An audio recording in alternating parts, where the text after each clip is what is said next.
Allow me to paint you a picture. The year is 2019. The place, San Diego Convention Center.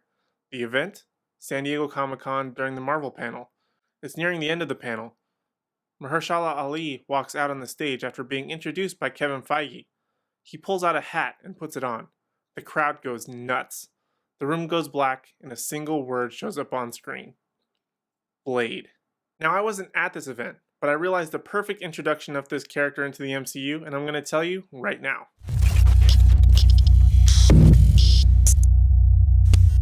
Hey everyone, welcome back to the Animated Apparel Company YouTube channel. I'm your resident superhero nerd, Aaron Waller, and today I want to talk about the often forgot amazing superhero that is Blade. Now, comic book movies are nothing new in today's day and age of cinema. In fact, over the past 20 years, there's been almost 100 live-action adaptations of superhero or comic book properties and characters. But it all comes back to one character that we can pinpoint this to creating this modern era of superheroes, and that is 1998's Blade, starring Wesley Snipes. Now, if you're unfamiliar with Blade, he's actually a half-human, half-vampire hybrid, also known as a daywalker, that basically just hunts and kills other vampires that are up to no good.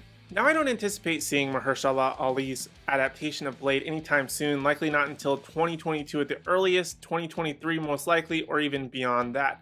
But I do think that the movie that could introduce his character is a lot closer than we think, and that movie is actually Morbius, starring Jared Leto.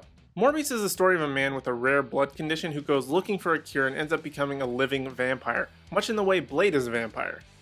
And Morbius is actually more of a Spider-Man villain than a Blade villain, as he did get his start in the Spider-Man comics. If you take a look throughout the Morbius trailer, there are several nods to Spider-Man the character, including a poster in the background, as well as Adrian Toomes, Michael Keaton's Vulture from Spider-Man Homecoming.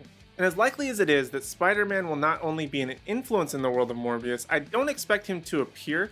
I highly anticipate the film to set up Blade though, as not only does Blade fight vampires, but Morbius was also the vampire that took place in creating Blade. Now, he wasn't the vampire that created Blade per se, but Blade became a vampire first, and then Morbius bit Blade and essentially gave him more of the strengths of a vampire while taking away all the weaknesses, such as drinking blood. I think Marvel can handle this a couple of different ways depending on if they do introduce Blade during Morbius, one of which is actually making him be the creator of Blade, or at least making him be the vampire that turns him into a daywalker.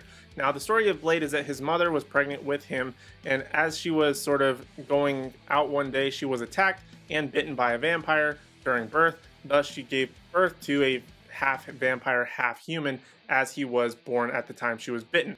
Or they can go the more comic accurate route, where Blade's mother still does get bitten by a vampire, but he becomes a vampire himself. That vampire that bit her was Deacon Frost, which is actually the villain from the very first Blade film in 1998. But if they decide to go that way, he'll maybe grow up and, do his normal Blade stuff. Maybe even Wesley Snipes can play Whistler, which is a big character in Blade that helps him. But essentially, Blade would grow up to be a normal vampire. Nothing really surprising there. Maybe have Whistler teach him ways to better control himself. But he would later be bitten by Morbius, maybe just at the very end as a teaser, or even an after credits scene, where he's just maybe walking along and gets in a fight with him. Morbius bites him and then thus takes away some of those weaknesses of a vampire, such as that need for blood. Now, while coming up with these theories, I did realize there was a slight issue with my plan there, and that is the problem of Spider-Man and Adrian Toomes. Now, the only thing that would be able to make this work is if they did decide to use that sort of timeline, Spider-Verse, multiverse theory coming in either in Spider-Man 3 or in Doctor Strange 2. The way that they would be able to pull this off is if the worlds merged, there was another Spider-Man, as the poster in the back of the Morbius trailer actually is a Sam Raimi suit Spider-Man, Tobey Maguire's Spider-Man, which we haven't seen in quite some time. So he could be coming back. It's still rumored at this point of the recording of this video, but it could be a multiverse situation where they still do exist. Thus, Blade would essentially be a child during the time of Spider-Man. Or another option is that Blade is also another multi-dimensional character, and the multiverse will cause a lot of other issues, such as Blade coming into our current world, aka the MCU that we know it, as well as bringing other characters like the Fantastic Four potentially, or the X-Men. In hindsight, it would probably be a lot simpler just to have Blade exist and then Morbius bite him and just give him the Daywalker abilities. That way he can still be an adult and still fight vampires in the meantime using what he's known growing up. Regardless, there are a lot of complexities that would have to be worked out, but what it boils down to is that Morbius will be the introduction of Blade into the MCU. Now I'm curious to hear, what do you guys think? Are you excited for Blade? I know I am. I think Blade, the series, the Wesley Snipes versions, was probably one of the most exciting superhero or comic book related movies that came out, especially in the late 90s, early 2000s.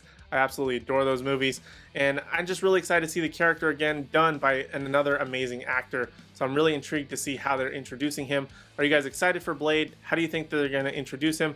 Let me know all of your thoughts and opinions down in the comment section down below. And while you're down there, don't forget to hit like, subscribe, and ring that bell notification so you don't miss out on any future videos from me, Joey, Smiz, or the rest of the AAC team. Also, be sure to check out animeapparelcompany.com for all of your awesome nerdy merch. There's tons of t-shirts, backpacks, hats, keychains, all sorts of awesome stuff to fill all of your nerdy needs. And to make sure you get the most bang for your buck, make sure to use the code Aaron20 at checkout so you can get 20% off of your order. Other than that, thank you so much for watching and joining me on the Animated Apparel Company YouTube channel, and I hope to see you guys in the next video.